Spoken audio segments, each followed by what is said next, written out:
Full कढईवरून तेल टाकलेलं आहे आणि भाजलेले शेंगदाणे एका मिक्सरच्या भांड्यात घेतलेत.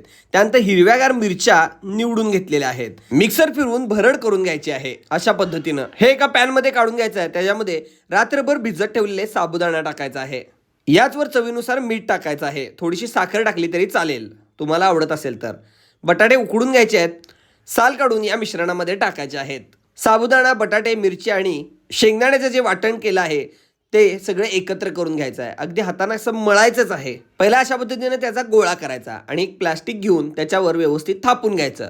याला तुम्ही साबुदाणा वडा किंवा साबुदाणा थालीपीठ सुद्धा म्हणू शकता. कोल्हापूरमध्ये अशाच पद्धतीनं साबुदाणा वडे देण्याची पद्धत रुजू झालेली आहे. बघू शकता व्यवस्थित असं पातळ असं थापून घ्यायचं आहे आणि गरम गरम तेलामध्ये सोडायचं आहे. खूपच मस्त लागते मित्रांनो, तुम्ही एकदा नक्की ट्राय करून बघा. या ठिकाणी दुसरं पण तयार होत आहे अगदी व्यवस्थित. इथं भरपूर खपतं. डीप तेलामध्ये व्यवस्थित असं तळून घ्यायचं आहे. दोन्ही बाजूने अगदी खरपूस गोल्डन झालं पाहिजे.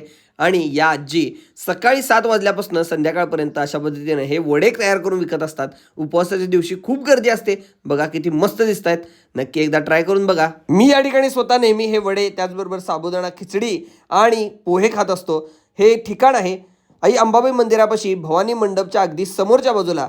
सकाळी 7 वाजल्यापासून संध्याकाळी 6-7 पर्यंत हा स्टॉल चालू असतो. नक्की एकदा भेट द्या.